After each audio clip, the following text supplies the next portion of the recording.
Phil, the disposal of human waste, I guess in a city or a town, it's pretty simple. In the city, it's, well, we probably don't put a lot of thought into the way that we deal with it in the city, but the process is still much the same. I mean, we go to the toilet, we flush it, we have a shower, we clean the floors, we empty that down the sink.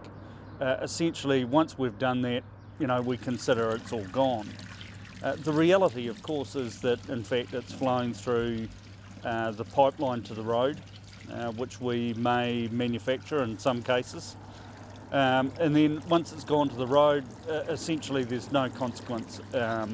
It's gone to council, council then dispose of it in some manner. Pull, pull, pull, pull, pull, pull, pull, pull, pull, pull. Well, essentially what tends to happen is that effectively it's just diluted amongst a whole lot of other people's waste streams, and that's going out to the municipal systems where they break it down anaerobically and then aerobically, and in fact they're getting it back to essentially a relatively clean water that they can apply back into other dispersal methods. So it's really just a case of volume? It's a case of volume. Dilution, I guess, is maybe the catchword. But I'm sure they have at times some real difficulty with some of the things that householders actually put down their waste. Now, of course, rural people don't have the luxury of a municipal system. Well, rural people at the end of the day have got to deal with all of their waste stream from their house as an entirety. So there's no hiding what is actually done in a rural sense. So we really are looking at a system, though, that is very similar to that of a city or a town. Absolutely. So in this case, we are doing exactly the same processes that we would do in a municipal sense. So the first chamber, we're anaerobically breaking down primary digestion of the material that's going in there. Then it goes from there to an aeration chamber where we bubble air through the medium, and there's media in there for the microorganism to grow on, which then does much more breakdown of what you've put in there at the front end. So that's the filter things that look a bit like pieces of string? Yes, absolutely. The idea is to have very large surface area that the microorganism can really proliferate on, and if they do that, then in fact they're digesting their surroundings. So where does it go from there? It basically goes from there into a form of clarification. So what we're trying to do is to decrease the total amount of suspended solids, and any of those solids will then be captured by a device that then puts it back into the start of the process again. So the water that's clear, where does that go? The clear water is then pumped out through from a pump chamber, out through a filter, because clearly we don't want issues with that dispersal. It's then going out through a series of drippers into either pasture or an area that's got plantings in it, or an amenity area. Ah, that's the purple pipe. That's the purple pipe, yeah. So within those, it doesn't look like much. I mean, you look at the surface of it and say, oh, there's a hole. No, it's a little more sophisticated than that. There's a pressure regulating diaphragm and form of filtration inside those devices. And there's a full little dripper actually inside that pipeline. I guess there's not too much in the way of limitations as far as what you can plant over that. That's right. Certainly we can plant lots of plants on top, but the provision, of course, is that we don't want any of that waste stream going back for human consumption. So amenity plantings would be normal, or actually in most cases people just simply put turf or pasture over the top of it. Now, they're made of plastic. They're made of plastic, yeah. As a material, of course, we rotationally mould them. They're made very, very heavily so that the compressive forces that you have in the ground won't deflect them or distort them or damage them. And the material is polyethylene, and we have an advantage over lots of other materials in that it is to an extent elastic. We put on seismic restraints, and you can see on the unit behind us there are two very heavy pieces of PVC. Essentially that stops the whole unit from lifting out of the ground if there was no liquid in there, or in fact if there's movement in the ground it will resist it. What about maintenance? What should we do and how often? Well, essentially as a homeowner, the important bits are that it continues to function clearly. One of the things that we can do to assist that is to make sure that the discharge filter, which is above ground, is actually always cleaned. So we do that on a regular basis, maybe every 3 months. Give that a clean, making sure that in fact there's no particulates in it. And then you'll have typically a service contract every 6 months, and the service person will come round and ensure that the air blower continues to operate at peak efficiency, because of course if we have less air going through the system, then the aerobic breakdown will proceed at a much lower rate. We want to keep the oxygen supply up, so we need those operating in good condition. And then of course the pump out or the discharge pump also needs to be checked to make sure that it's operating. And if you do have a problem, there's a manual and you can use your phone to get help. Now, training jumpers rather than those that are racing on the flat, is there much difference? Yeah, I suppose there's a little bit more preparation work, you're obviously running over longer distances, so you need to get your horses a bit harder, I suppose. Some of your sprinting type of horses you can probably sort of take 3 months and they're ready to go to the races, but your jumpers you're sort of wanting 4 or 5 months in my opinion to get them good base fitness and get them hard basically. Yeah. You've had a fair bit of success with a horse called Eric the Viking. Yeah, Eric the Viking, he's a horse pretty close to my heart. He put my name out there a wee bit on the flat early on, and then he went jumping and he won the Grand National here 2 years ago. A little bit disappointing for whatever reason last year. I probably trained him a bit average. I took him to Australia and that probably flattened him a little bit, and but then he bounced back to form 3 weeks ago, winning the Wellington steeplechase at Trentham. So the old boy's back in form.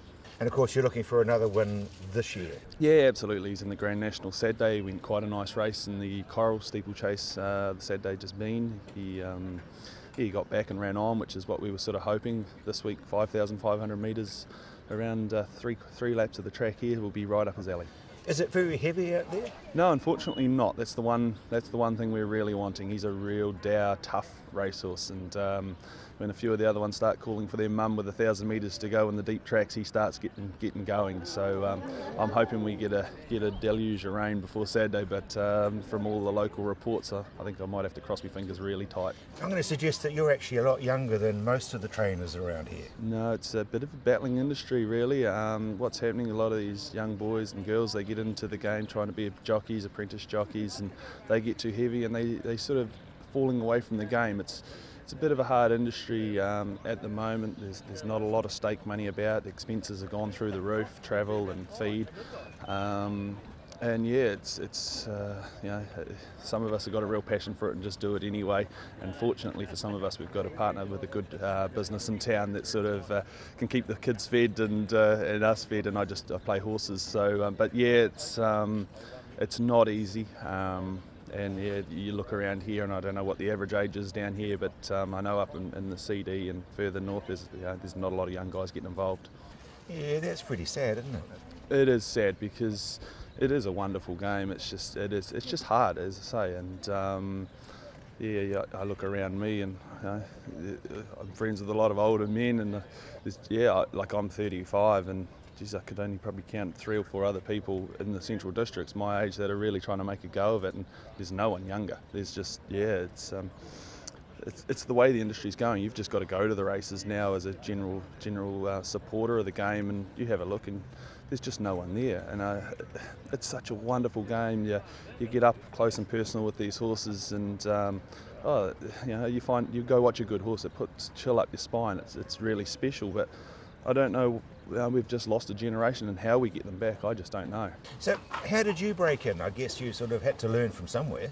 Yeah, I got into the game just as a casual race goer. Mum and Dad weren't involved or anything, and fell in love with it. Just, as I say, leaning over the running rail as a general spectator, and just loved it. Absolutely loved the game, and thought that's what I want to do right from a little age. And got to college, and a friend of mine's dad trained a few, so I started tagging along, and it went from there. Worked for a couple of good trainers, Jimmy Wallace and Opaki predominantly at Ardsley Stud.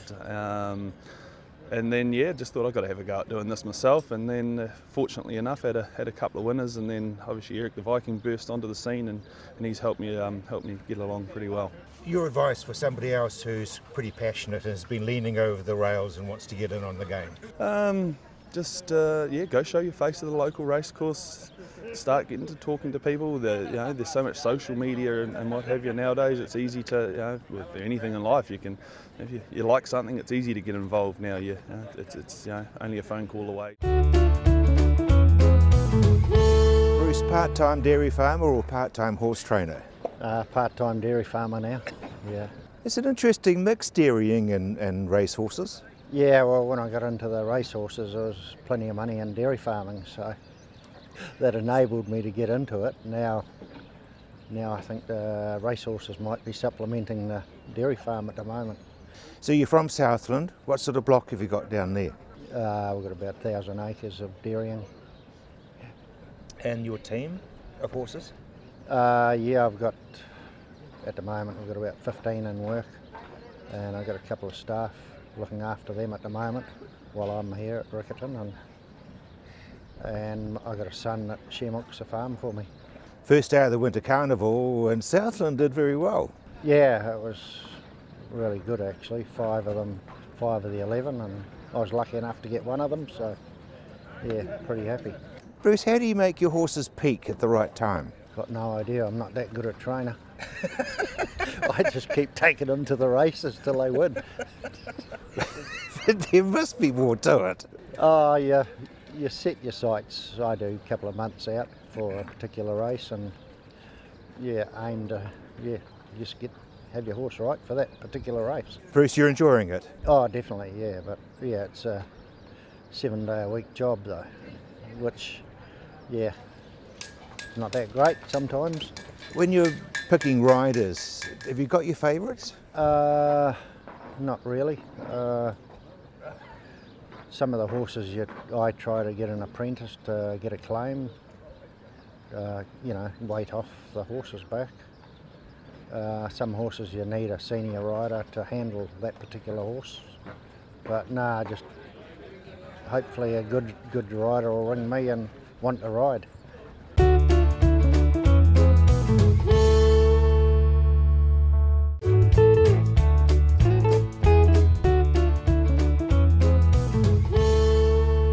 How did you get into contracting? I left school and then always did the silage and digger work and stuff for our own farm, and then it just all escalated, and a few neighbours would ask me, could you come and do my wee bit of silage because the other contractor can't get here, and so then that's how it came into it, and just carried on from there really. The family sort of hired you out. Yeah, they did, yeah. So it sort of started off, you're doing it all for the family, and obviously, time's getting on, the gear gets dearer, and wanted better gear, so we had to try and justify having good gear for the farm. And so we went out and tried to just do a wee bit to help justify having good gear, yeah. So really your whole operation is working with the family property and the family businesses? Oh, definitely, yeah.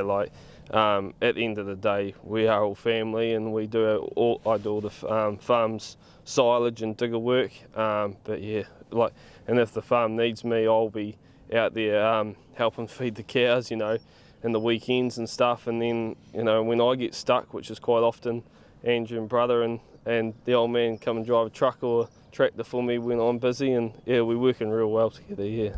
So no doubt you're pretty good at making silage because you grew up making it. Yeah, oh, definitely, yeah, and, you know, like learning off the dad and grandfather and all of those guys, you know, over the years is, yeah, that's how I got to where I am and know how they want it, because having their own farm, they told me, you know, we want the best silage you could possibly make, and if you don't do it the best, don't do it at all. And so that's how we got to that, and yeah, that's how it's become, yeah. Now your gear isn't colossal, but I guess that's an advantage. Oh, it definitely is, yes. Like, our gear's not massive out there nowadays, but we have grown since where we started, but we not big like some of the other contractors, because there's a lot of small farms around Rangiora, and they don't have the big paddocks like out there, and so we sort of fit into them nicely, you know, because quite often we'll just go to a wee dairy farm and do, you know, day's work, just make a wee silage pit and then move on, and being able to fit around them and between their schedules works really well for us, yeah. So obviously you dig holes and move stuff around. Yes, yeah, we got two 12-ton diggers plus a 3-tonner, and we chase the irrigation specialist around, which is Doug Goodwin, and yeah, quite often, well, for the last two years at least, 3 years nearly, we've been busy installing centre pivots, and so we've been flat out with that, and I've got the main man Lindsay, yeah, he's done it all from the get-go, and just, yeah, so it's been real good. So, and then on the odd side we do foundations for houses, cow sheds, and yeah, it just sort of keeps us busy, you know, like keeps the using the trucks to the potential, because, you know, we've got, obviously we have our own trucks for silage, but there's not enough work just for silage, so we need extra work to justify owning them. So that's when that sort of comes in, chasing the diggers around, and yeah, it works really well, yeah. You're still a small unit? Yeah, still very, you know, out there we're still quite small. You know, at the moment there's only 3 of us working, but it's good, you know, we're still small, but we can still take on reasonably sized jobs, because I've got a lot of staff I can just call upon one night and they'll be here the next day, so it works in really well, yeah. I was going to ask you about the silage season, because you need a lot of hands when you hit that. Yes, definitely, yeah. It gets chaotic in silage, and works real well because I've got a lot of older fellas which are real good, and I can just ring upon them when I need them, and then when I don't need them they're quite happy to sit at home, so it works in really well, yeah. And I guess they're all old farmers, so they basically know what's involved with making excellent silage. Yeah, they are. They're all retired dairy farmers and sheep farmers, and yeah, they know exactly what they need and what has to be done, and they're not scared to put in the extra effort and help out, you know, and it works really well, yeah. What do you advise somebody who loves machinery and wants to have a go? Yeah, go for it. That's all how I started. I loved machinery, and I was mad on tractors, and it's just gone from there really, and that's how it's escalated and bigger and better things, and yeah, and I'm always for, you know, getting guys out. I got went to St Andrews College in town, and I had quite a lot of townie mates, and I used to drag them out and make them drive tractors around, and yeah, I got a couple of guys quite hooked on it, and they actually worked for me for a couple of seasons, and yeah, they loved it, so it was good, yeah. And of course you've got huge amounts of support from your parents. Yeah, oh, definitely, yeah, you know, if it wasn't for them I wouldn't be here, so and yeah, they've helped me from the get-go, and Mum's been real good on the book side of things, because I'm absolutely terrible. Peter, who or what is Parkland? Parkland is a irrigation and machinery importer of quality products from worldwide distributor Toro. We also import products from Motorola for radar control of irrigation systems. We have 3 branches in New Zealand. We have approximately 42 people at this stage, and we have 5 irrigation users, which uses irrigation program. Now, looking at your irrigation side, you've got a computer program. Yes, we do use computer programs. We use a program called IrriCAD, which I've used for 25 years, and it's really greatly enhanced our business and the ability to be able to produce and deliver good irrigation solutions, and knowing that they have been designed efficiently and cost effectively. Where are you using it? Who's using it? Oh, we use it in large turf amenities, we use it on vineyards, and we also start to use it now in the ag sector, which is like we're doing our first big design for on-farm for dairy, and we also did a big deer farm, which is quite exciting really. Mainly because of its complexity, it's all very, very hilly country, so there's a lot of design, making sure the pressure's right, and that the sprinklers operate correctly. Now, with all due respect, you've been in the industry for a fair old time, but this has become really very much a tool as far as you're concerned. Oh yes, it definitely is. I mean, when you compare it, sort of, I've been in the industry for 40 years, and compare it to sort of taking a couple of days to design just the actual outline of what you were doing before you actually started doing anything. With the ability of EuroCAD now, we can import from Google Earth, you can import the image, you can import spot heights, we can get DWG files, so it just makes it so seamless just to get the base data in before you start. Is it fair to say that it's complex, but it's simple? It's complex and very simple, and it depends on the complexity of what you're doing as to how you can use it. We like the ability that you've got different options of putting the heads like automatically, or you can space them randomly, or you can put them in very easily in a spray line situation. And then from that, we then look at the ways you can put the pipe in, and how you actually zone it and how you actually control it. And we find that the ability and that of automatic labelling when you're putting the sprinklers in, and that helps with the ability to, as you start to do the actual analysing, makes it very easy. So really it takes out a fair bit of people's having to think, because it does it all for you. Well, it does, it's got the ability to do that, but I mean it's like any really good program, it's just what you tell it to do is what it will do. If you put the wrong information in, you probably won't get the right answers what we need to achieve. Yeah, but it is interesting because you've got that information that you can feed into it. Oh yes, it is, and it gives you the ability, particularly on large projects, to be able to look at it very intensively, and you can change things very easily. And like for example, we can very easily change the pipe size, or we can very easily change the spacings and the actual material we use to be able to see what the capital cost is going to be, and also the running cost from it, so which is really good. And it was developed locally?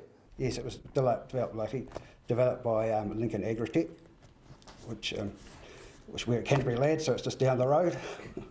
Peter, you've been using it for 25 years, so I guess the program has come a long way with developments. Oh yes, we've come a long stage from when it was sort of DOS-based, and you had to digitise things in, and we had plane plotters to being able to import, like as was said before, by bringing in Google Maps and DWG files. And Peter, I noticed there's a map here of Pegasus Town.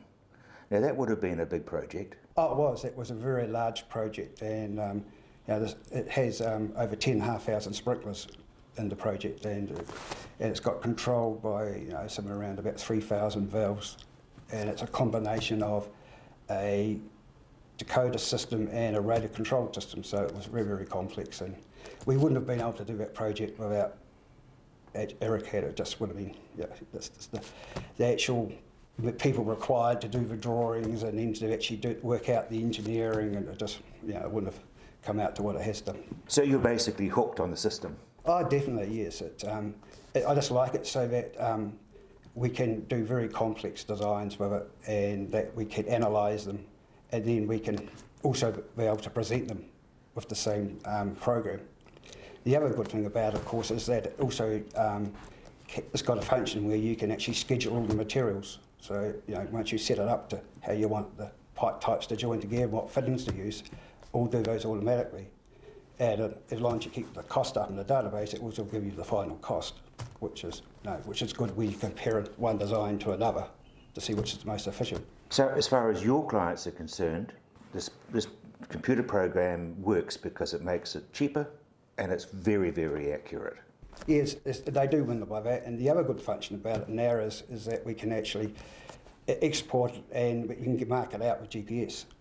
So that actually saves a lot of marking out in the field. Imagine, you've got marking out 1,500 sprinklers with a bit of tape and a bit of wire or triangulate. It takes a long time, where you can export this and it can be marked out GPS. And the other thing is we can also give them good accurate as-built from it as well. So Lance, tell us about the agricultural course here at Train Me. We run an 18-week agriculture course for youth between the ages of 16 and 19 years of age. During that course we teach them occupational health and safety, we teach them the National Certificate in Agriculture Level 2, and that includes riding quad bikes, driving tractors, a lot of fencing, animal handling, chainsaws of course, which is always a goodie, and of course a big focus on health and safety on the farms. So it's very hands-on. What are the goals and outcomes you're looking for? Naturally, we would like to see the student get into the workforce, and that is our total goal. But we do have a little carrot that we offer to our students, and that's the opportunity for them to get their National Certificate in Education Ability Level 1 or NCA Level 2. What opportunities are there for the students as they enter the workforce? I believe the market at the moment is quite buoyant, even though we're going through a bit of a slump in agriculture, especially in dairy. But I believe that the market, I believe that there's quite a number of jobs out there, and it's indicative of the amount of advertising that is going on at the moment. Unfortunately, a lot of New Zealanders don't want to do that sort of work, so we're getting a lot of overseas people coming in to do that work. Why don't you think the young Kiwi males and females are wanting to get into the rural industries? Especially in dairy, I don't know whether you're aware, but you sort of got to get up at 4 o'clock in the morning in the middle of a Waikato winter, or even Southland when it's even colder, wet, cold, yuck. No, not for me. So I think that's the answer. Tell us about the financial rewards once those students do start working in the rural industry. Well, the pathway for them is to move into herd management or share milking, and eventually own their own farms. The rewards can be very, very great. At the moment, the rewards in beef and sheep are very high, and I believe dairy will come back. Now, often the rural industry is perceived as being male-dominated, but you're starting to see that change? No, I think there would be a lot of females out there in the industry that would challenge you on that one. Because behind every farmer there is a good female, and the female, I hate to call them females, but the women on the farms are very good workers, and they support their men, and they're generally out there milking and doing all that sort of stuff, as well as going home and cooking the breakfasts. And why do you think the young Kiwi women are attracted into the rural industry? I think it's a very good lifestyle for them. I think that's what they're looking for. They don't like being stereotyped.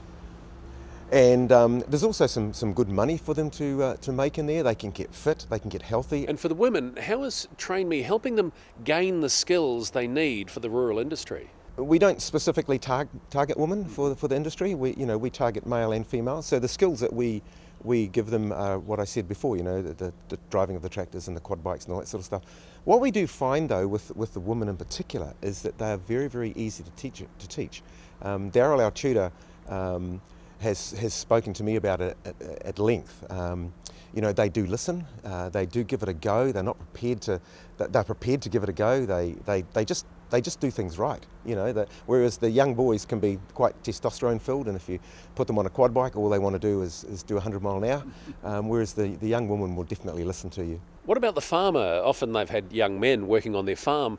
How are they taking to this change in gender roles in their industry? The ones that we've talked to so far are very delighted with the work ethic that these young girls have got. They're prepared to get in. They don't muck around. That if they've got to clean the stalls out, they just do it. But I guess at the end of the day, farming is a business, and the farmer will generally employ somebody that's going to make his business profitable. I think with the amount of females that are getting into farming now, I think the word will get out that these are the people that you employ. Now, I know you're not supposed to employ somebody by gender, but I think the word will get out, and I think you'll see a lot more females being employed into the farming industry.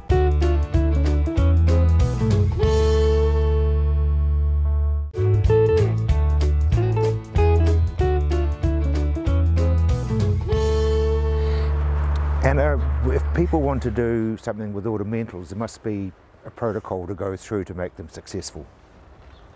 Right, well, on a lifestyle block, if you're starting from scratch, you really need to think about your layout and what trees are going to survive.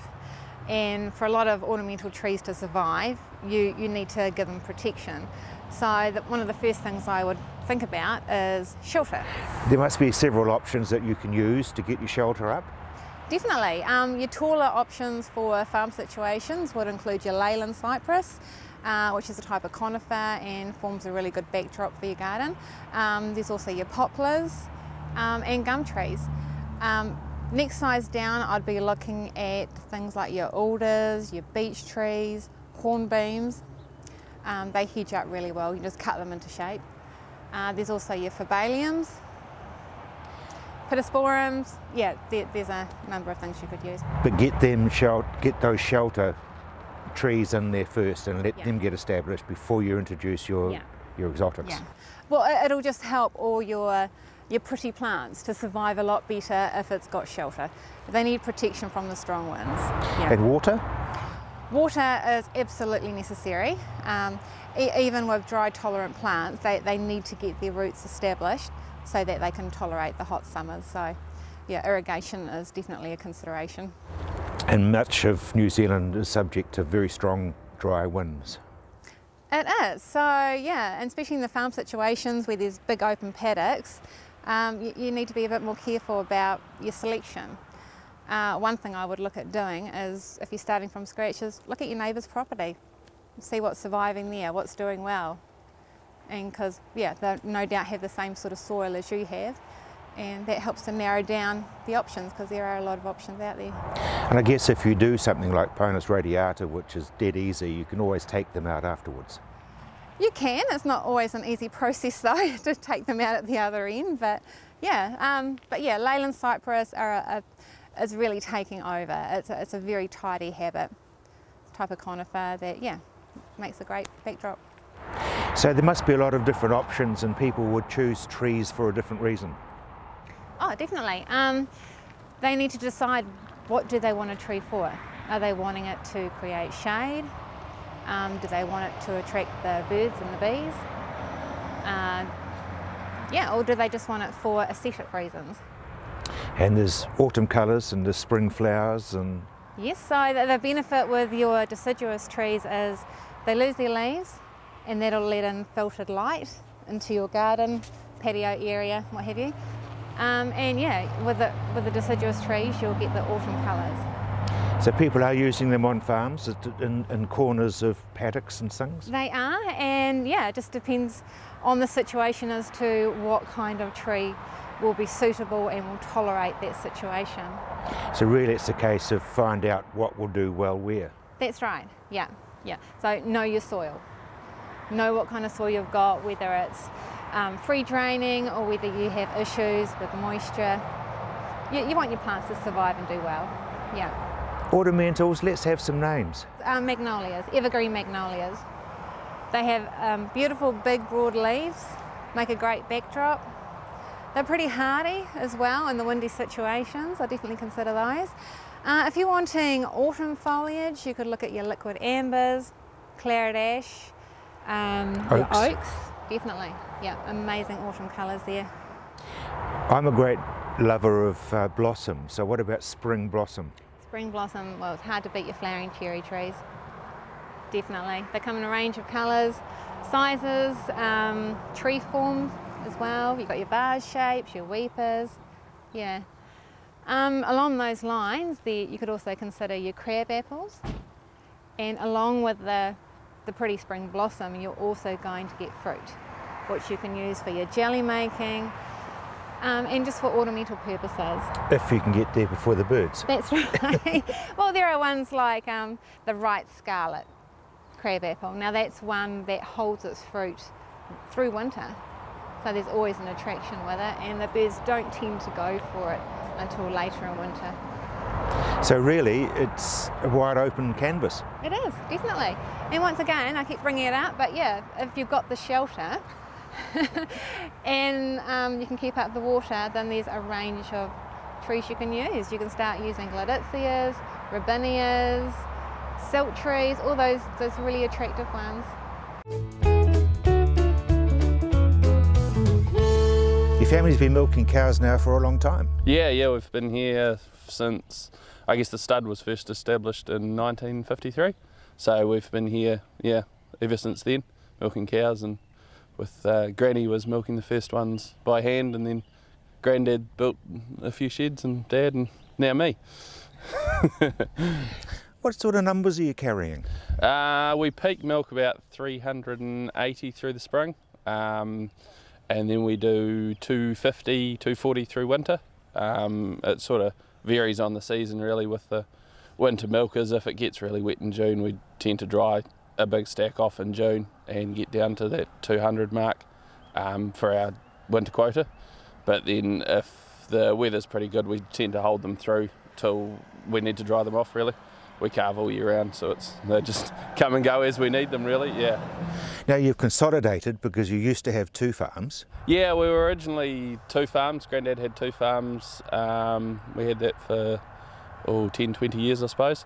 And then the second farm we sold up 5 years ago and came back to 1 farm. It was getting too hard to sort of run 2, and with staff and bits and pieces how they were going, it was easy to concentrate on 1 and try and get 1 going really well. So, milking all year round. Are you using your feed pad? Yeah, we use it's called a herd home. So it's got, we feed around the outside and then it's got grating through the centre, so the effluent all falls through the centre and we can capture it all, and then we put it back on the paddocks sort of in the spring and autumn, and then replenish it just when the weather's good really, get it back out there.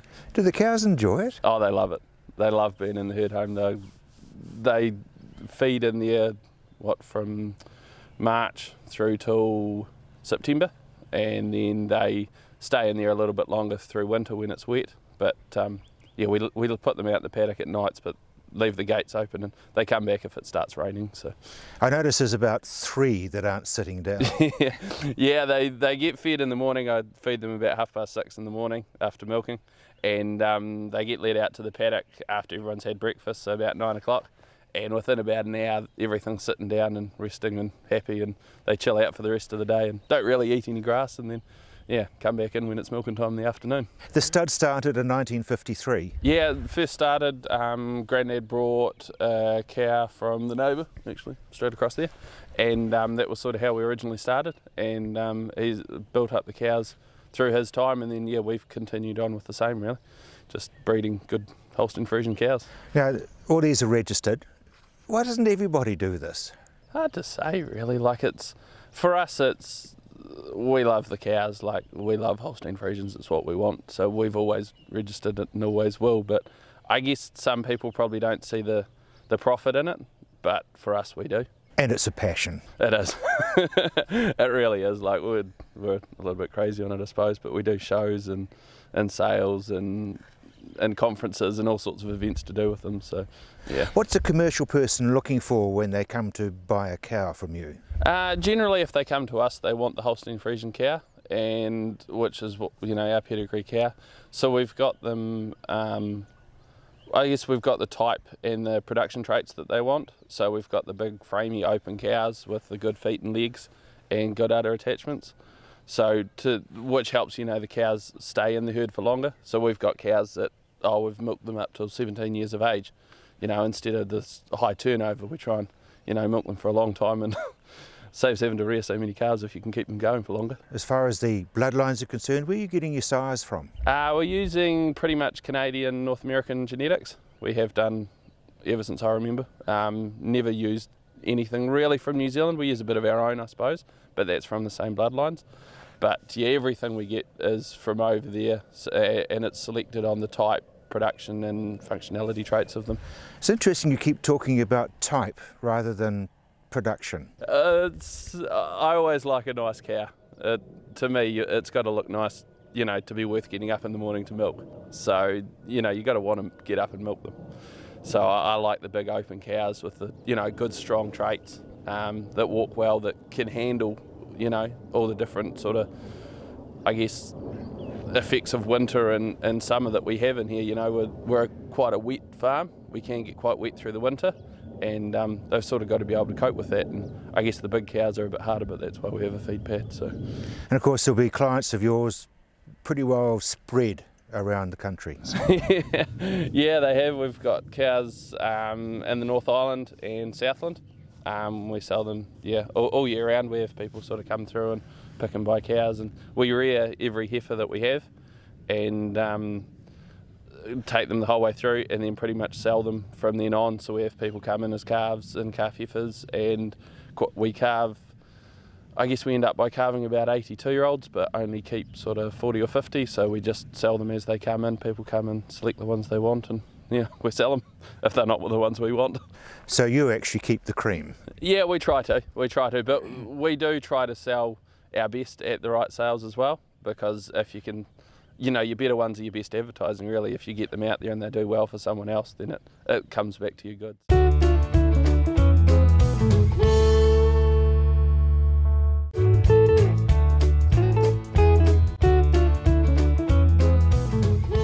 You may be at a bull sale, but in fact you're probably best known for buying a very expensive ram. I suppose we have. We believe in trying to obtain the best genetics we can, and we bought a ram from Willandra in the Riverina in New South Wales for $35,000 a couple of years ago, 3 years ago now. This is his third breeding season we've had with him, and he's a polled ram that did very well at the Bendigo Sheep Show, and he's bred incredibly well for New Zealand conditions. As I say, this is the third crop of lambs that we're getting by him at the moment. The rams are out. We sold rams by him this year, and he's breeding a really true type of polled merino ram, which I think are very suitable for New Zealand conditions. That's dual purpose. Yeah. Tell me about merino being a dual purpose. Yep, but also for its carcass. We believe that for production, that at the end of the day it's got to be wool and meat combined, because that's what gives you the bank balance at the end of the day. Yeah, the attributes of the Australian merinos have concentrated more on true dual purpose and looking at sheep as an income stream rather than wool as an income stream is something that New Zealand's taken a wee bit longer to catch up with. We've been so selective for wool over the merino's history in New Zealand that realising the capacity for dual purposeness to be a part of the merino breed is relatively new. Is merino meat, is that a niche market? Are you marketing it as merino? We are. The merino company's marketing it under the Solaire brand, and that's where the package is so good, because over the last few years the return for the meat product that Mary's talking about has actually been better than the wool.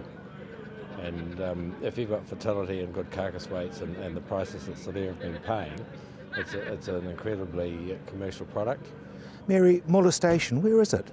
Up the top of the Awatere Valley. It's 123 k's from Blenheim, and it's right in the middle of the valley. It's 2 hours from Blenheim or 2 hours from Hamner, right next door to Molesworth Station. And I guess it would be as dry as you can get. Yeah, our average rainfall is 25 inches. In the front country we're at 2,600 feet, and over in our summer country we get 30 inches of rain. So yeah, it's particularly these last couple of years it's been incredibly dry, hasn't it? Yeah, it's a very healthy country. It's excellent for merinos.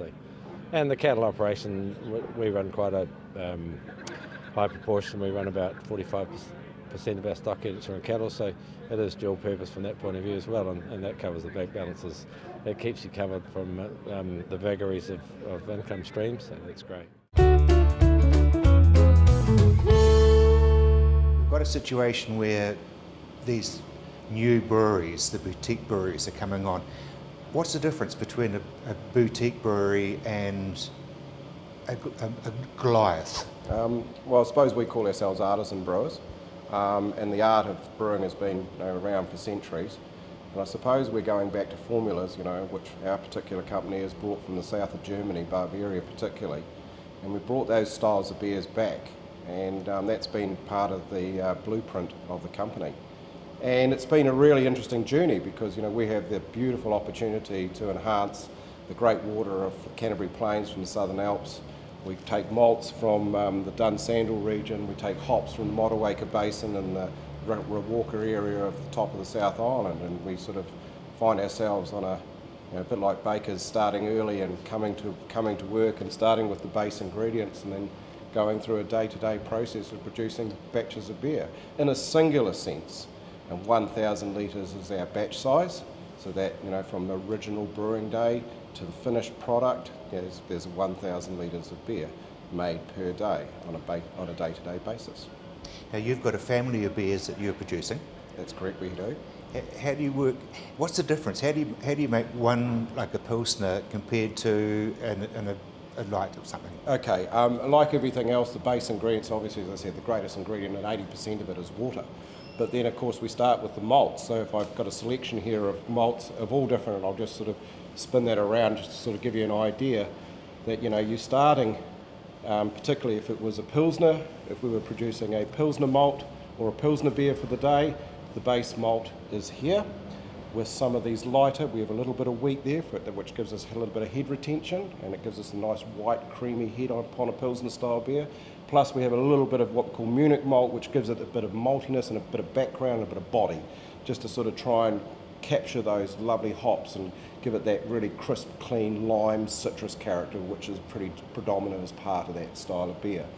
So, you know, that would be it. However, if we found ourselves, you know, producing a dark beer, well, a bit like making a cake, we would then interpret some of these more caramelised, toasted, and of course obviously heavily toasted like a coffee bean type malts, which will then dictate the colour and also the flavours of the beer. So it's very much the malter as well as everything else? Yeah, malt is the next outside of the water, malt is the most next integral product, and then of course followed by that is the New Zealand hops. I'm intrigued.